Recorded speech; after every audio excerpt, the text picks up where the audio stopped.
as you storm the beaches in Normandy.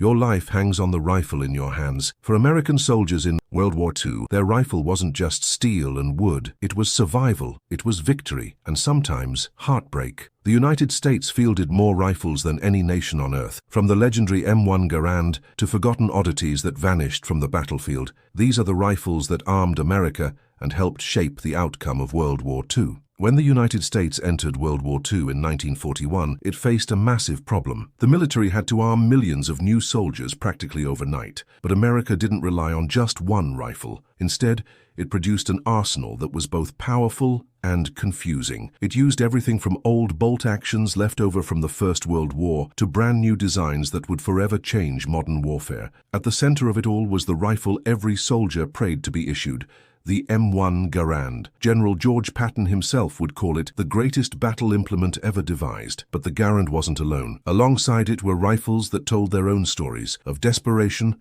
of innovation, and of soldiers caught in the storm of history. To understand how America fought, we have to walk through every rifle they carried into battle, beginning with the one that was already spilling blood decades before World War II even began, the M1903 Springfield. By the time World War II erupted, this bolt-action rifle was already a veteran. It had seen action in World War I and carried the scars of trench warfare. Chambered in .30-06 was accurate, reliable, and built with the craftsmanship of a different era. But by 1941, the Springfield was already showing its age. Firing one shot at a time before working the bolt again was no match for the new semi-automatic rifles being designed. Yet, despite its limits, the Springfield stayed in service. Why? Because when war came, the United States simply didn't have enough Garands to go around. And then there were the Marines. The Marine Corps didn't just accept the Springfield, they preferred it. Many Marines distrusted the new M1 Garand, believing its semi-automatic action wasted ammo and lacked the precision of the Springfield. To them, accuracy mattered more than firepower. On the early battlefields of Guadalcanal, you could still see Marines clinging to their Springfields, even as the army rushed to field the Garand. The Springfield was old, yes, but in the hands of a skilled marksman, it was deadly. And in one surprising way, it was about to find a second life in World War II.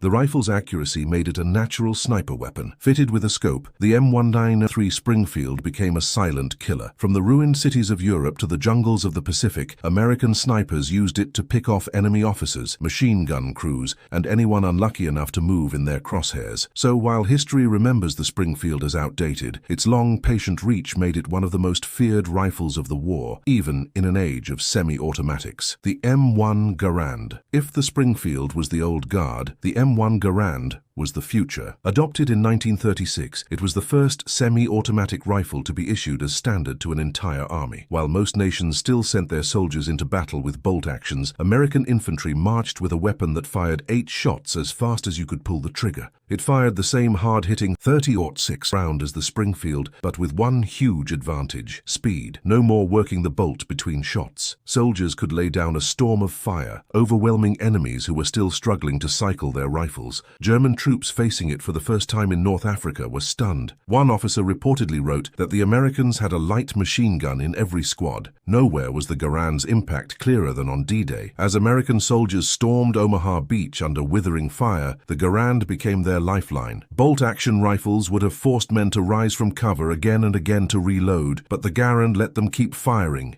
keep moving, and keep pushing forward. Survivors recalled how its rapid fire helped them break through machine gun nests that might have held them on the sand forever. But the Garand wasn't perfect. Its distinctive ping, the metallic ring when its clip ejected, became a legend of the battlefield. Some claim enemy troops would listen for that sound, knowing an American rifleman was momentarily empty. Truth or myth, the ping became part of the rifle's mystique. The Garand was heavy, at over 9 pounds, and it could jam if neglected. Yet to the soldiers who carried it, it was more than a tool. It was survival. General George Patton himself called it the greatest battle implement ever devised. And for once, that wasn't just bluster. From Normandy to Okinawa, the Garand gave American troops a clear edge. It was the rifle every soldier wanted, the rifle every enemy feared, and the one that changed infantry combat forever. If the Garand was the heavyweight champion, the M1 Carbine was the scrappy underdog. Designed as a lightweight alternative, it was never meant to replace the Garand. Instead, it was built for paratroopers, engineers, radio men, soldiers who needed something smaller than a full rifle, but more powerful than a pistol. At just over 5 pounds, the carbine was half the weight of the Garand. It carried a 15-round magazine and fired the .30 carbine cartridge, lighter than the .36, but still deadly within a few hundred yards. For men carrying radios, flamethrowers, or satchel charges, the carbine meant freedom. It was compact,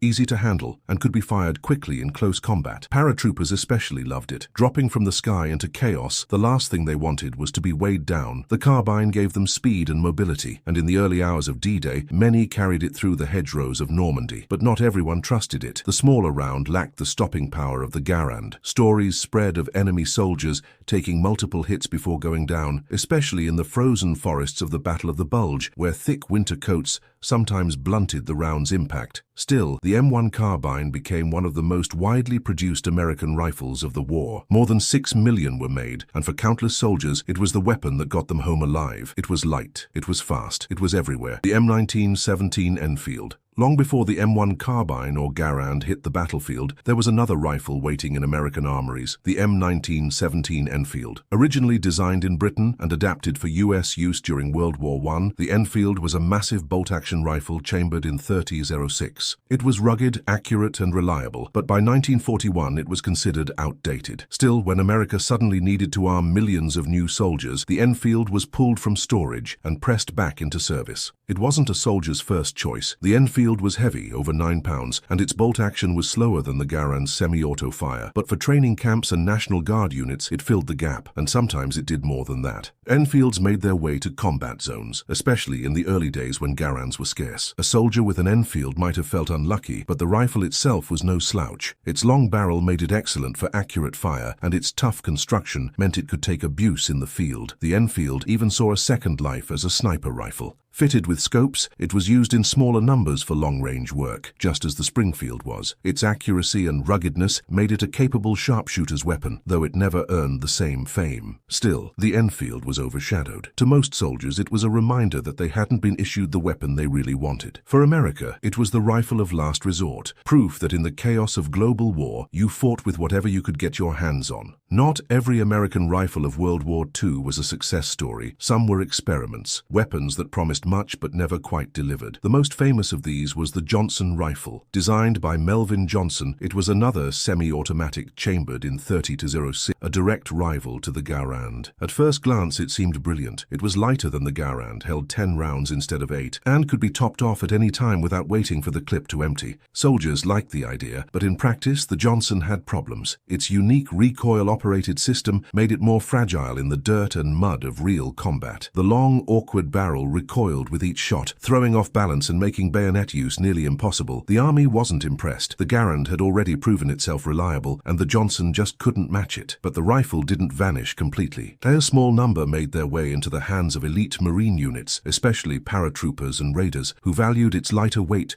during jungle operations in the Pacific. To them, the Johnson was a useful stopgap. To history, it was a curiosity, a rifle that might have changed the war but instead became a footnote. In the end, the Johnson stood as proof that not every weapon makes the cut, no matter how clever the design. Not all rifles of World War II were meant for the average soldier. Some were tools of patience, precision, and cold calculation. Sniper rifles. While the Springfield and Enfield were both adapted for long-range sniping, another rifle earned a quiet reputation among marksmen, the Winchester Model 70. Known as the Rifleman S rifle, it was a civilian hunting gun pressed into military service. Chambered in .30s, it offered superb accuracy and smooth action, making it a favorite of sharpshooters. The Model 70 never saw the same mass use as the Springfield sniper, but in the hands of specialists, it was deadly. Hidden in tree lines or perched in ruined buildings, snipers armed with these rifles could control a battlefield with a single shot. They weren't spraying bullets like the Garand or Carbine. They were waiting, watching, and striking at the exact moment that could change the tide of a fight. To the men who carried them, these rifles were more than than weapons. They were extensions of patience and discipline, symbols of a war where victory could come from one well-placed round. Sniper rifles may not have won the war on their own, but they reminded every soldier that sometimes short cliffhanger. The rifles of the United States won battles, saved lives, and changed the course of war. But the enemy carried rifles of their own, weapons built to challenge the Garand, to pierce the chaos, and to carve their place in history. And their story is